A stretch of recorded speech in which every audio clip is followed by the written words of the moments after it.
Protein next. So I've taken the weight of the average UK adult from the last set of national statistics that are available. So it's back in 2010. Unfortunately, the average person is getting heavier year on year.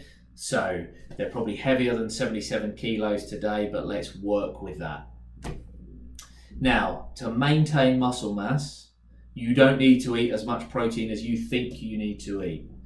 You know, we need that average. I know none of us are average, but let's just take that number at kind of 77 kilos. So we've got something to work with here. And this is one of the few times today we're actually going to look at quantities. That's about 60 grams a day of protein necessary to maintain muscle mass when you're about 77 kilograms. So across 3 meals, nice easy maths, is about 60 grams of protein. 20 grams of protein per meal. 60 divided by 3. What does that look like? Well, that looks like 3 large or 4 medium eggs is 20 grams. 20 grams, if we're getting 20 grams of protein from grilled white or oily fish, it's 100 grams, which is a fillet about the size of my hand, about the length of my hand, piece of fish. Or your standard UK tin of just over 100 grams of tuna, salmon, whatever's in your tinned fish. Beef or chicken, it's about the size of your palm. Piece about the size of your palm. So about that big on your plate, okay, for beef or chicken. And that's all you need. In fact, that's already exceeding the amount of protein, minimum amount of protein you need to maintain your muscle mass, because there's residual protein in your cow's milk or your plant milk that you're drinking, cheese if you consume dairy, in grains, in vegetables, in nuts, in all these other things we eat, there's residual protein in there as well. I'm going to talk about vegetarian and vegan alternatives another time because we've got a lot to get through today. And the next thing we've got to get through is carbohydrates. Now, this is the last mention of numbers, all right? For most of us, depending on our activity levels, our age, our health goals, any underlying medical conditions, etc., and so on. Remember, nuance is key here.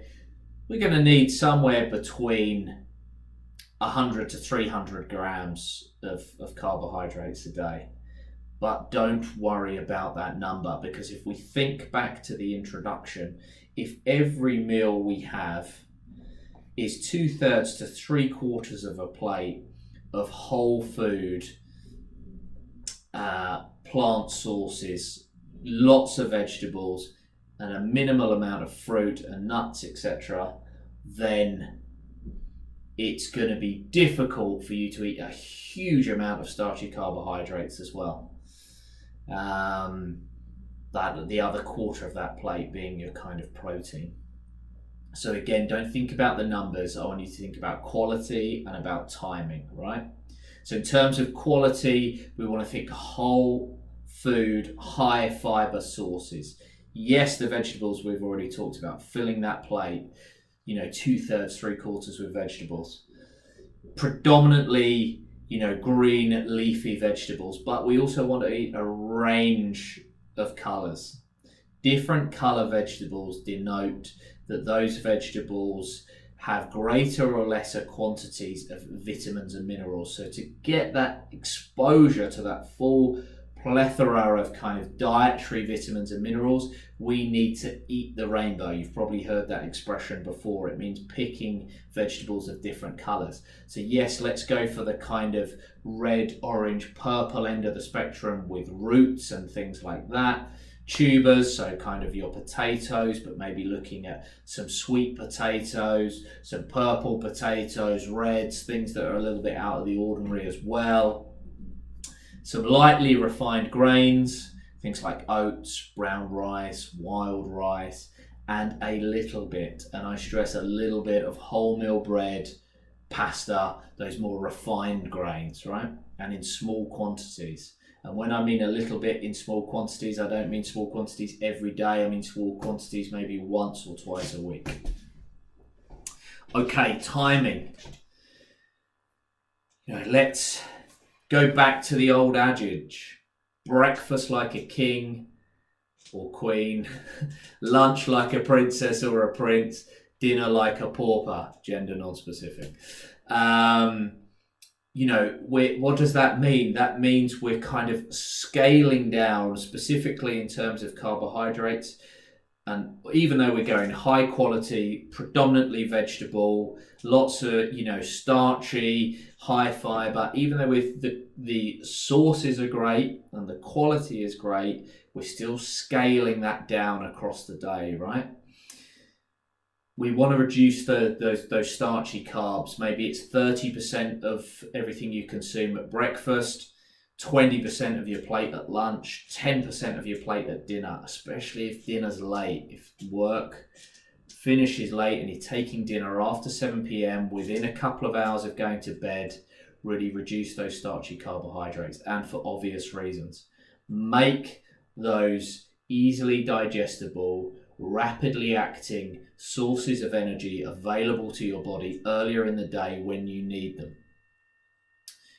When you're waking up, when you're getting going, when you're doing your work, when you're doing your exercise, through that early mid part of the day, not later on when we're about to sit on a sofa, watch TV, and then lie in bed for 8 to 10 hours.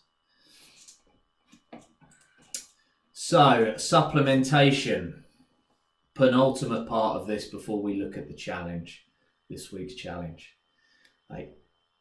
There is any number of, when we're thinking about macronutrients, particularly protein, not many people are trying to supplement carbohydrates. In fact, the low carb, zero carb movement means that we have this sort of skew, this idea that we should be eating a lot more protein than we necessarily need to, and we should be eating very few carbohydrates. Again, let's go back to thinking quality sources, getting that timing right, lovingly cooking these things, cooking from scratch rather than fixating on the numbers. So when I'm talking about supplementation, about macronutrients, predominantly talking about protein. It should only be considered where it's absolutely necessary. And when I mean absolutely necessary, I mean it's an adjunct to a medical therapy that you're having for an acute condition that's hospitalized you're under the supervision of a dietitian, right? Then there might be some need for protein supplementation. Or you're a professional sports person with very near-term sports performance requirements. But most of us are not hospitalized with an acute health condition, and we're not professional sports people, so we don't need to be supplementing protein. Yes, okay, if you're vegan, perhaps there's a need to go for a plant-based protein powder. There it might be necessary, but if you're an omnivore and you can consume animal products, it isn't necessary. We certainly shouldn't be looking at meal replacement shakes, protein shakes being part of an everyday regular dietary solution. Just thinking about fat supplementation very briefly, there is a good argument for fish oil supplementation. Lots of people don't like cold water oily fish. And with cold water oily fish, we have to think about toxic metal exposure and limiting our consumption to perhaps 2 or 3 portions max a week of that cold water oily fish. So in those cases there, perhaps fish oil supplementation from a high quality sustainable source is necessary. So the challenge for this week.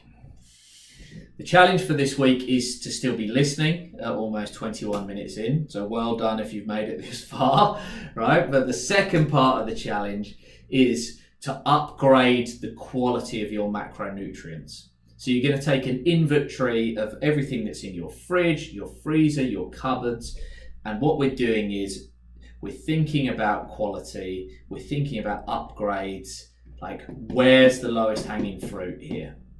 Where could quality be improved of meat, of fish, of the types of vegetables, the types of starches, the grains you're consuming, etc. Right, start asking yourself some questions. Could you buy your butter from pastured cows, meaning cows that are raised on pasture, they're grass-fed rather than barn-reared?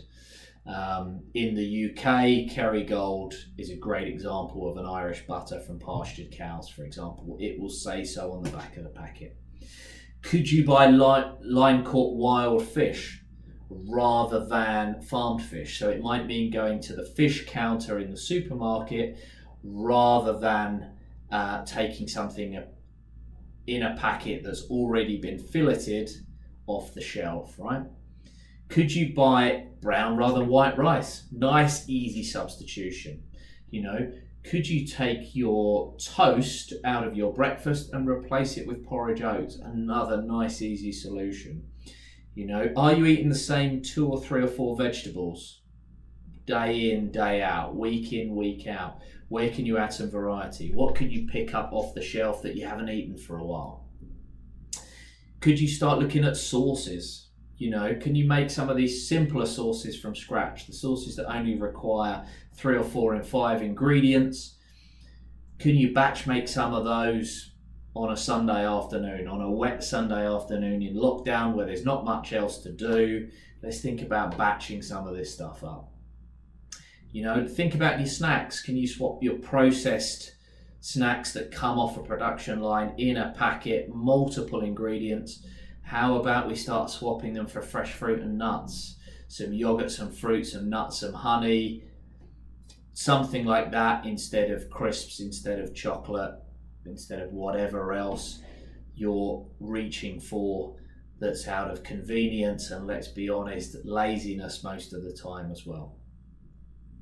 Now that was a whistle-stop tour through macronutrients. This is the longest video to date, but I hope you've stayed with it. I hope you're going away thinking, right, what's in my cupboards, what's in my fridge, what can I inventory, then what can I upgrade? And I hope you're excited about upgrading quality and you're not fixating on numbers and counting and quantity, because that's what I want you to gain from this. Have fun with that, and I shall see you next week. Bye bye.